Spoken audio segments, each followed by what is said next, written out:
So guys question number 1 हमने solve कर लिया और अब हम लोग क्वेश्चन 3 करने वाले हैं। अब आप लोग सोच रहे होंगे कि क्वेश्चन नंबर 2 सर भूल गए क्या? तो नहीं, बिल्कुल नहीं भूले हैं।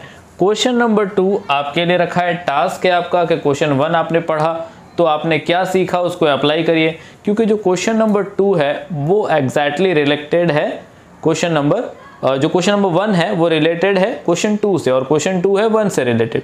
यानी 1 हमने सॉल्व कर लिया तो 2 आप उसके अकॉर्डिंग कर लेंगे सॉल्व। ठीक है, अब हम देखते हैं क्वेश्चन नंबर 3।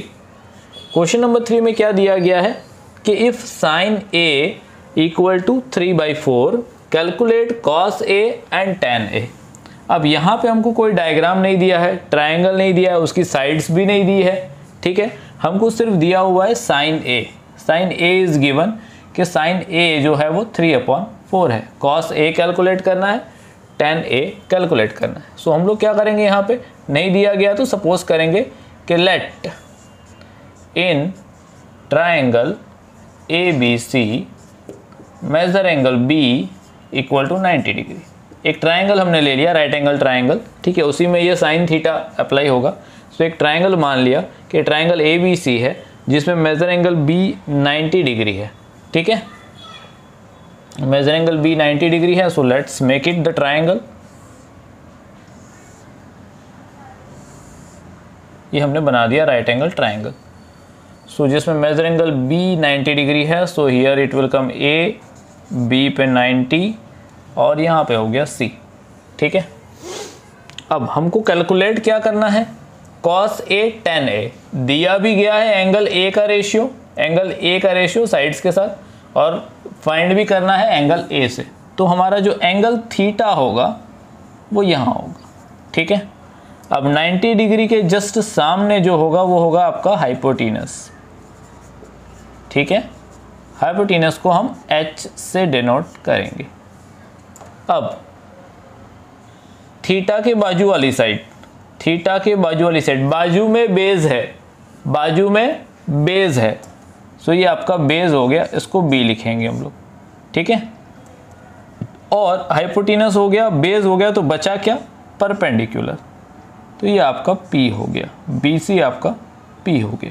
ठीक है, सो यहाँ पे हम नोट डाउन कर लेंगे कि हमने एक ट्रायंगल ले लिया जिसमें मेजर एंगल B की वैल्यू 90 डिग्री है, और क्या है हमारा angle theta, angle A equal to theta है। ठीक है ना, एंगल A हमारा थीटा है। अब उसके अकॉर्डिंग हमको क्या मिलता है, एंगल A पे थीटा है, इसीलिए हमको मिलता है क्या कि AC जो होगा, therefore AC equal to hypotenuse equal to h। इस सम को हम बहुत डीपली और क्लियरली करेंगे, क्योंकि इस कॉन्सेप्ट के बेसिस पे और कुछ सम्स है जो इससे रिलेटेड है। मैं कुछ सम्स ऐसे कराऊंगा जो उससे रिलेटेड दूसरे सम्स होंगे, ताकि आपकी प्रैक्टिस भी हो जाए और आप सीख जाए। क्योंकि अगर आप सोचते हैं कि मैथ सिर्फ देख लेने से आ जाता है, तो क्या आप साइकिल को देखते हैं किसी को चलाते हुए, या कार कोई चला रहा है आपने मूवी में देख लिया, तो क्या कार चलाने आ जाएगी? बिल्कुल नहीं आएगी। आपको ड्राइवर सीट पे बैठना पड़ेगा और खुद भी चलाना होगा। इट मीन्स कि प्रैक्टिकल लेवल पे आपको प्रैक्टिस करनी पड़ेगी, खुद भी उस सिचुएशन को फील करना पड़ेगा। एक्सपीरियंस से मैथ्स आता है। सो आपने जो यहाँ देखा, जो सीखा, उसका एक्सपीरियंस आपको खुद भी लेना पड़ेगा, यानी कि जो दूसरा सम है वो आपको सॉल्व करना पड़ेगा, उससे रिलेटेड ही होगा। अगर ये आपने अच्छे से समझा है तो उसको बना लेंगे, ताकि एग्जाम में क्वेश्चन चेंज भी हो तो आप उसको सॉल्व कर पाए। तो चीज़ों को समझना है, ना कि याद करना है। ठीक है ना, और एग्जामिनेशन पॉइंट ऑफ व्यू से मैं आपको कुछ टिप्स देना चाहता हूँ कि एग्जामिनेशन, अगर आपकी मैथ की एग्ज़ाम है, स्पेशली मैथ के रिगार्डिंग, तो क्या होता है, मैं देखता हूँ समटाइम्स, जब मैं स्कूल में पढ़ाता था, अभी तो नहीं पढ़ाता हूँ, कोचिंग इंस्टीट्यूट है, so now all thing is good, so job नहीं कर रहा हूँ अभी, only coaching institute is that. So point ये था मेरा कि तब मैं देखता था कि बच्चे क्या करते थे, एग्ज़ाम में 10 मिनट बाकी है, 15 मिनट बाकी है, तो बुक में ऐसे सम्स को देख रहे हैं, जैसे सम्स को लिटरली याद कर रहे हो, आंसर देख रहे हैं, और उसके बाद वो आंसर्स लिख देंगे या कुछ सम्स में भूल जाएंगे। तो सम्स को देखना नहीं है, आप नोटबुक को जिसमें सॉल्यूशन है उसको बंद करिए, मोबाइल डाइजेस्ट को साइड पे रख दीजिए, अगर यूज़ करते हो तो टेक्स्ट बुक ओपन करो, बीच में से कोई क्वेश्चंस लीजिए एक्सरसाइज से और उन क्वेश्चंस का सॉल्यूशन निकालिए। ठीक है, सॉल्व करिए। सॉल्व करने पे अगर आंसर नहीं आता है सपोज, तो कट करिए, फिर ट्राई करिए, ट्राई बट डोंट क्राई, है ना। फिर ट्राई करिए, फिर सॉल्व होगा, फिर भी सॉल्व नहीं होता है, तब जाके आप एक बार सॉल्यूशन को देखिए कि जो सर ने सिखाया था, या वीडियो देखिए, आप चैनल से वीडियो देख सकते हैं कि सर ने कैसे सॉल्व करवाया। फिर वहाँ से समझ के फिर बंद करिए वीडियो को और फिर सॉल्व करिए खुद से। ऐसे 2-3 बार 4 बार करने से आपको वो चीज़ आ जाएगी, पक्की हो जाएगी। एक बार आप सीख गए तो फिर भूलेंगे नहीं, ठीक है ना। तो इस तरह से मैथ्स को करिए, ना कि सम्स को देखो। ओके, सम्स को याद नहीं करना है, सम्स को प्रैक्टिस करो। और प्रैक्टिस हो गई एक बार, फिर बुक बंद कर दो। बुक बंद करके एग्ज़ाम के लिए रेडी हो जाओ और एग्ज़ाम जाके लिखिए, बहुत अच्छे से एग्ज़ाम हो जाएगी आपकी। और एग्जामिनेशन पॉइंट ऑफ व्यू से मैं पूरा एक वीडियो बनाऊंगा, ठीक है ना। उसमें हम सारी चीज़ें और भी डिस्कस करेंगे, और बहुत सारी टिप्स है। एक सिंपल टिप दे दी मैंने अभी, नेक्स्ट में एक वीडियो बनाऊंगा, उसमें हम डिस्कस करेंगे। अभी हम लोग फोकस करते हैं इस पर। तो AC हो गया हाइपोटेनस, जिसको हमने H लिख दिया। एंड AC के बाद क्या बचा हमारे पास? यस, BC हो गया परपेंडिकुलर, P लिख दिया हमने। और AB हो गया हमारा, यस, AB क्या हो गया? बाजू में बेस हो गया, B लिख दिया, ठीक है। अब हमारे पास हाइपोटेनस, परपेंडिकुलर और बेस, इतनी चीज़ें हो गई, ठीक है। अब हमारे पास दिया हुआ क्या है? साइन दिया हुआ है, ठीक है ना। क्या दिया हुआ है? साइन थीटा दिया हुआ है। तो let's see how we will do. Sine A equal to, पहले तो हम देख लेते कि साइन का क्या था हमारे पास फॉर्मूला, कि समीना परफेक्ट है। तो साइन A यानी P/H, तो P क्या है? परपेंडिकुलर BC है, साइड BC/H, हाइपोटेनस क्या है? AC। BC की वैल्यू क्या है हमारे पास? BC की वैल्यू नहीं है, AC की भी वैल्यू नहीं है, हमको तो सिर्फ रेशियो दिया गया। ये जो दिया है ये रेशियो दिया है, ना कि BC की वैल्यू दी है, ठीक है। साइन A यानी साइन एंगल A के रिलेशन में ये रेशियो है, ठीक है। तो BC/AC इक्वल टू 3/4 दिया गया, ठीक है। तो हमको क्या मिला इस रिजल्ट के साइन P/H होता है, P/H हमको सिर्फ साइन इक्वल टू 3/4 दिया था। तो हमने यहाँ पे साइड्स के साथ देख लिया, तो हमको मिला क्या यहाँ पे? ओके, हमको मिला BC/AC इक्वल टू 3/4, ठीक है। अब ये BC और AC जो दो साइड्स है उसका रिलेशन है, क्या है? रेशियो है कि 3/4 है। अब 3/4 किसका 3/4 है? तो हम यहाँ पे कोई एक पॉजिटिव नंबर ले लेते हैं इक्वल टू में x, ठीक है। हमने मान लिया कि इक्वल टू x, क्योंकि 3/4 रेशियो किसका है? तो x का है, ऐसा मान लेते हैं, ताकि हमको एग्जैक्टली BC और AC मिले। क्योंकि यहाँ क्वेश्चन में ये नहीं दिया कि BC 24 सेंटीमीटर या BC 3 सेंटीमीटर और AC 4 सेंटीमीटर, ऐसा नहीं दिया हुआ है। रेशियो इज गिवन, सो यहाँ केयरफुल रहना है। डायरेक्ट 3 और 4 नहीं लिख लेना, डायरेक्ट 5 भी नहीं लिख लेना है, okay. BC/AC equal to 3/4 equal to x। अब हम क्या करेंगे यहाँ से? ये आपका AC जो डिवाइड में है उसको क्या करेंगे? यस, मल्टीप्लाई में ले जाएंगे, ठीक है। BC/ और 3 जो मल्टीप्लाई में था उसको डिवाइड में ले आएंगे, equal to AC/4 equal to x। AC यहाँ पे आया तो मल्टीप्लाई में आया, यहाँ AC लिखता हूँ अगर मैं, तो अब AC और 3 मल्टीप्लाई में, तो 3 को इधर ले लिया, डिवाइड में आ गया।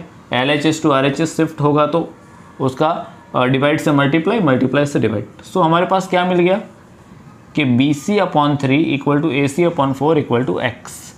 अब हम क्या करेंगे? इसको x के साथ इक्वल में लेते हैं कि BC/3 इक्वल टू x है। तो देयरफॉर BC क्या आ जाएगा? 3 डिवाइड में मल्टीप्लाई में जाएगा तो क्या आ जाएगा? 3x आ जाएगा। इसी तरीके से हम देखते हैं AC/4 इक्वल टू x, तो AC क्या आ जाएगा? 4x आ जाएगा। अब हमने क्या किया? साइड्स को फाइंड कर लिया। BC फाइंड हो गया, AC फाइंड हो गया। BC फाइंड हो गया कितना? 3x। AC फाइंड हो गया कितना? 4x, ठीक है। और ये वाली साइड हमारे पास अवेलेबल नहीं है। अब इस साइड के बिना हम सॉल्व कैसे करेंगे? तो एज यूजुअल पाइथागोरस थ्योरम लगाएंगे। अभी हमने साइड्स फाइंड कर ली, ठीक है। 3 गुना होगी। BC क्या होगा, 3 टाइम्स होगा। किसका 3 टाइम्स होगा, x का। अभी हमको पता नहीं है कि किसका 3 टाइम्स होगा। ओके, सो BC आ गई, बट हमको साइड नहीं ढूंढनी, हमको ढूंढना है cos A और tan A। तो x की वैल्यू ढूंढने का भी कोई काम नहीं, BC और AC आ गया। अब हम लोग क्या करेंगे, यस हमारे पास AB साइड AB नहीं है, साइन A से हमने 2 साइड तो ढूंढ ली क्योंकि 2 साइड का रेशियो था। थर्ड साइड अब हम फाइंड करेंगे किससे, यस पाइथागोरस थ्योरम से हम लोग थर्ड साइड फाइंड आउट करेंगे। So let's do it. इसका स्क्रीनशॉट ले लीजिए तब तक, फिर हम लोग थर्ड साइड की ओर मूव करेंगे। Okay good.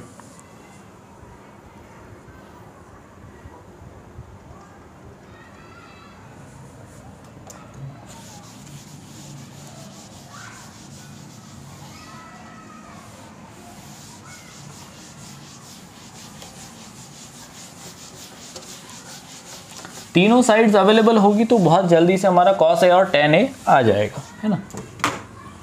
एक साइड, 2 साइड हो गई, third side we have to find. So by using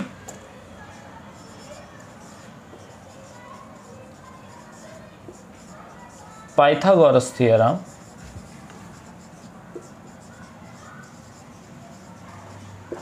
Pythagoras theorem क्या है कि hypotenuse square is equal to base square plus perpendicular square। Okay, hypotenuse क्या है, AC। AC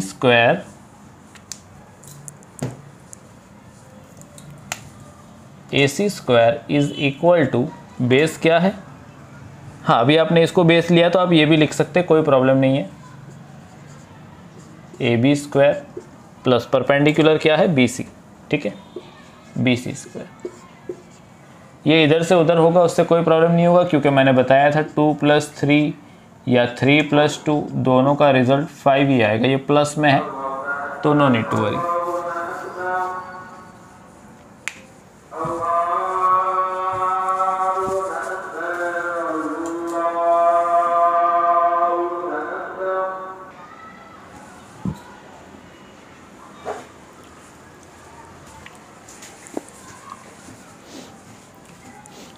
Okay, so let's continue. So hypotenuse square equal to base square plus perpendicular square। तो AC square, hypotenuse AC है, values हमने put कर दी। अब AC की value है हमारे पास क्या, तो यस है, तो 4x है, 4x का स्क्वायर, ठीक है। AC की जगह पे वैल्यू पुट कर दी उसकी। AB की वैल्यू है क्या, नहीं, AB ही तो फाइंड आउट करना है, ठीक है। सो AB की जगह पे as it is AB square plus BC की वैल्यू है हमारे पास, यस 3x स्क्वायर। अब 4x का स्क्वायर किया तो 4 को भी स्क्वायर मिलेगा तो 16 हो जाएगा, और x को स्क्वायर मिलेगा तो x square, 16x square equal to AB square plus 9x square. अब ये 9x स्क्वायर माइनस होने के लिए आएगा, ठीक है ना, तो 16x square minus 9x square equal to AB square. 16x square में से 9x स्क्वायर जाएगा तो कितना x स्क्वायर बचेगा, यस 16 और 9 है, come on 7x square, very good. 7x square equal to AB square. So now what we have to do is, yes we have to find out AB exactly. So AB exactly कैसे find करेंगे, so यहाँ पे जो square है इधर move होगा तो square root हो जाएगा, ठीक है, equal to AB। Square root और स्क्वायर इसका कैंसिल होगा, बट 7 के साथ कैंसिल नहीं होगा क्योंकि x के साथ कैंसिल हो जाएगा, 7 के पास पावर 2 नहीं है। तो आपका AB इक्वल टू क्या आएगा, यस AB इक्वल टू आएगा आपका रूट 7x। 7 का रूट नहीं सॉल्व हो पाया। अगर यहाँ 49x स्क्वायर होता ना तो 7x आंसर आता, यहाँ पे 7 है यहाँ पे, इसीलिए ये रूट 7 हो गया, रूट इसके साथ कैंसिल हुआ सिर्फ, ठीक है, x स्क्वायर के ऊपर से स्क्वायर हट गया तो रूट 7x हो गया। तो AB की वैल्यू भी हमको फाइंड आउट हो गई, यानी कि ये जो बेस मिसिंग था वो मिल गया, रूट 7x, थर्ड साइड मिल गई। अब जैसे ही साइड्स मिल गई तो अब चुटकियों में ये सम सॉल्व हो जाएगा, ठीक है। इसको ले लीजिए, स्क्रीनशॉट नोट कर सकते हैं। और अब हम लोग आगे मूव करते हैं। अब हम कैलकुलेट करेंगे cos A और tan A। एक्चुअली क्या है कि हम लोग बिरयानी बनानी है, तो बिरयानी बनाने के लिए पहले मसाला सब कुछ तैयार करना पड़ेगा ना। यस, सो ये हमने तैयार कर लिया, जो हमको cos A और tan A बिरयानी बनाने के लिए जो ज़रूरत थी वो सब तैयार कर लिया। अब रेडी है, अब बना देंगे। ठीक है, गैस ऑन करो और आग लगा दो। क्या करना है? आग लगा देना है।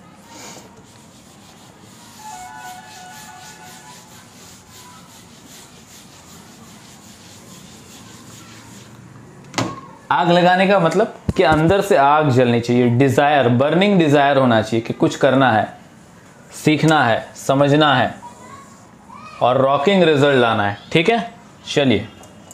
सो हमारे पास वैल्यूज़ आ गई सारी की सारी। अब कैलकुलेट करते हैं। नाउ cos A,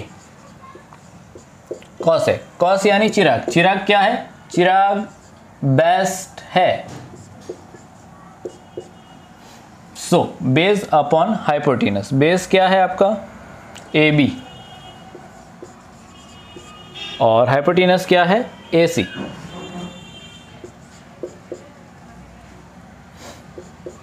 अब AB की वैल्यू क्या है हमारे पास? √7x, और यहां पे क्या है? 4x। x x कैंसिल हो जाएंगे। So therefore cos A equal to मिल जाएगा √7/4। आंसर को हाईलाइट जरूर करना है एग्जाम में भी आपको। cos A की वैल्यू मिल गई। नेक्स्ट क्या फाइंड करना है? tan A। tan क्या है? तुम परफेक्ट बनो, तुम परफेक्ट बनो, P/B। सो P की वैल्यू क्या है? P यानी परपेंडिकुलर। परपेंडिकुलर क्या है हमारा यहाँ पे? यस, BC है। BC अपॉन बेस, बेस क्या है? AB। BC की वैल्यू नोट करेंगे। मैं यहाँ साइड्स के नाम इसीलिए लिखता हूँ कि आपको साइड्स भी पता चलनी चाहिए कि ट्राइंगल की साइड्स हम कौन सी ले रहे हैं। BC क्या है हमारा? यस, 3x है, और AB क्या है?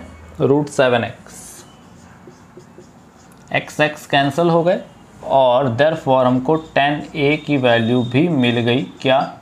3/√7। परपेंडिकुलर अपॉन बेस था, तुम परफेक्ट बनो। परपेंडिकुलर क्या है हमारा? यस, ये परपेंडिकुलर है क्योंकि ये बाजू में बेस है। परपेंडिकुलर 3x लिखा, अपॉन में बेस लिखा, √7x, कैंसिलेशन हुआ, और आपको मिल गया क्या? tan A की वैल्यू। ओके, सो क्वेश्चन नंबर 3 डन। अब जो क्वेश्चन नंबर 4 है वो क्या है? रिलेटेड है क्वेश्चन नंबर 3 से। कैसे रिलेटेड है? तो आप क्वेश्चन देख सकते हैं। ठीक है ना, क्वेश्चन देखेंगे तो ऑटोमेटिक आपको समझ में आ जाएगा और आप उसको सॉल्व कर सकते हैं। फिर नेक्स्ट क्वेश्चन की ओर मूव करते हैं हम। So question number 6, question number 6 में क्या दिया गया है बच्चों कि if angle A and angle B are acute angles such that cos A is equal to cos B, then show that angle A is equal to angle B। यहाँ पे हमको प्रूव करना है कि एंगल A एंगल B से equal होगा। ठीक है, so let us take the right angle triangle. ठीक है, एक राइट एंगल ट्राइंगल बना लेंगे। अब यहाँ पे हम लोग ABC नहीं लेंगे, ठीक है ना, जैसा हम लोग लेते हैं इन कि यहाँ A, B और C, क्योंकि यहाँ पे एंगल B 90 डिग्री नहीं होगा। Angle A and angle B are acute angles. So यहाँ पे एंगल A है और यहाँ एंगल B लेना पड़ेगा क्योंकि ये दोनों एक्यूट एंगल है, लेस देन 90 होंगे, और एंगल C को अपने को 90 लेना पड़ेगा। ठीक है, angle C is 90 degree. Angle A and angle B are acute angle. Got it? So यहाँ पे लिख देंगे कि let us consider triangle ABC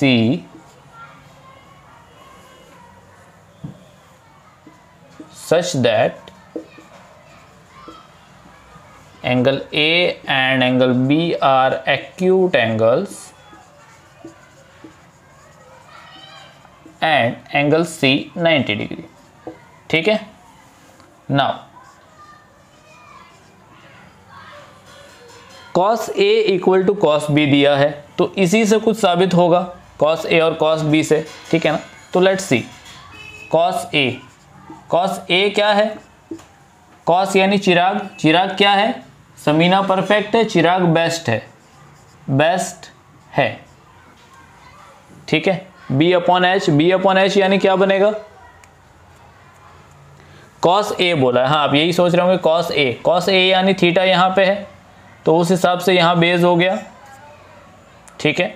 ये तो हाइपोटेनस है, हमेशा फिक्स है हाइपोटेनस, और ये हो गया परपेंडिकुलर। अगर मैं cos A की बात कर रहा हूँ तो बाजू में बेस है, एंगल A पे थीटा है, cos A थीटा यहाँ बाजू में बेस है, ये परपेंडिकुलर है, ये हाइपोटेनस है, तो cos A equal to B upon H, ठीक है।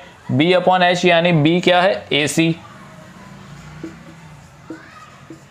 और हाइपोटेनस क्या है, AB है, तो AC अपॉन AB आ गया। अब यहाँ पे हमको साइड्स की ज़रूरत नहीं है। आप सोच रहे होंगे कि साइड्स की वैल्यू नहीं दी है, कुछ भी नहीं दिया है, तो साइड्स का कोई काम ही नहीं है। cos A equal to AC upon AB मिल गया। अभी हमको क्या करना है, cos और A और cos B फाइंड कर लेना, फिर दोनों को इक्वेट करेंगे जैसा कि दिया गया है, ठीक है। cos A मिल गया, AC अपॉन AB। अब देखते हैं cos B। Similarly cos B, अब cos B यानी कि थीटा मूव करके B पे आ गया, यहाँ थीटा होना चाहिए, थीटा की जगह B है, यानी एंगल थीटा यहाँ है, तो अब चेंज होगा वापस, हाइपोटेनस में कोई चेंज नहीं, थीटा यहाँ आया, तो बाजू में बेस है और बेस हो गया, हाइपोटेनस हो गया, तो ये परपेंडिकुलर हो गया।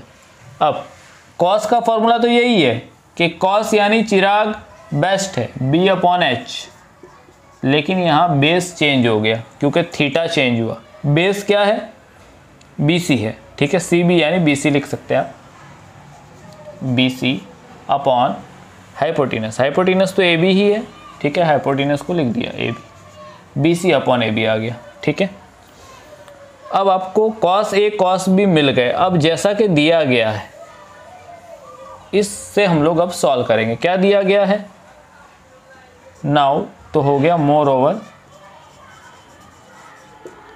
cos A equal to cos B, ठीक है। तो cos A क्या है हमारा, cos A की वैल्यू AC अपॉन AB, ठीक है, और cos B की वैल्यू क्या है, BC upon AB। Okay now I have to rough, so you guys can take the screenshot, फिर हम लोग कंटिन्यू करते हैं।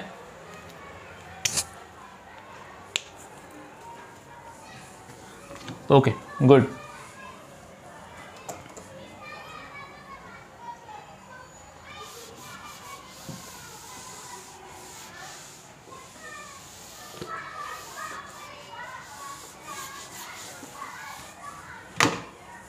देखिए cos A equal to cos B, values रख दी AC। अब क्या होगा, यहाँ पे क्रॉस मल्टीप्लाई होगा, यस क्रॉस मल्टीप्लाई होगा, तो रिजल्ट्स क्या आएंगे, रिजल्ट आएंगे AC into AB equal to यहाँ पे AB इंटू BC, ठीक है। In the next step AC equal to AB into BC, और हमने क्या किया, ये AB मैंने यहाँ नहीं लिखा क्योंकि AB को मल्टीप्लाई से मैंने यहाँ डिवाइड में लिया। क्यों लिया, AB बन जाए AB कैंसिल हो गया, तो मिला क्या हमको result, AC is equal to BC। क्या मिला result, AC is equal to BC, यानी कि ये AC और ये साइड BC ये दोनों इक्वल है। तो जब साइड्स इक्वल है, लिसन केयरफुली, क्लास 9 में आपने ये चीज़ पढ़ी है कि opposite angles of equal sides are equal, ठीक है ना। यानी ये साइड इक्वल है तो इसका जो अपोजिट एंगल है, और ये साइड इक्वल है तो इसका जो अपोजिट एंगल है, दोनों एंगल इक्वल होंगे। अगर साइड्स इक्वल है तो ये स्केलेन ट्रायंगल बन गया, और स्केलेन ट्रायंगल के बेस एंगल्स इक्वल होते हैं, यानी ये एंगल और ये एंगल इक्वल होगा। इक्वल इन द सेंस ये 90 है, तो अब 2 बचा 90, टोटल 180 है, तो 2 इक्वल हिस्सों में बांटना है, तो ये 45 हो गया, ये 45 हो गया। क्यों इक्वल हुआ, क्योंकि साइड्स इक्वल है। हमको रिजल्ट क्या मिला, AC is equal to BC। Therefore angle A equal to angle B, because opposite angles of equal sides are equal. Equal sides के ऑपोजिट एंगल्स भी इक्वल होंगे. सो जो हमको प्रूव करना था वो प्रूव हो गया, प्रूव्ड. ओके, ये प्रीवियस स्टेप था इसलिए मैंने रहने दिया था कि ये इधर कंटिन्यू हो जाए, आपको समझ में आए इसके लिए. ये क्वेश्चन है और यहाँ से हमने स्टेप को कंटिन्यू किया, ये वाले स्टेप को यहाँ कंटिन्यू किया. So done. अब ये हमारा क्लियर हो गया क्या कि एंगल ए एंगल बी से इक्वल होना चाहिए. ये हमको प्रूव करना था और हमने प्रूव कर दिया. So sum is done and that also quite easily. Okay, good.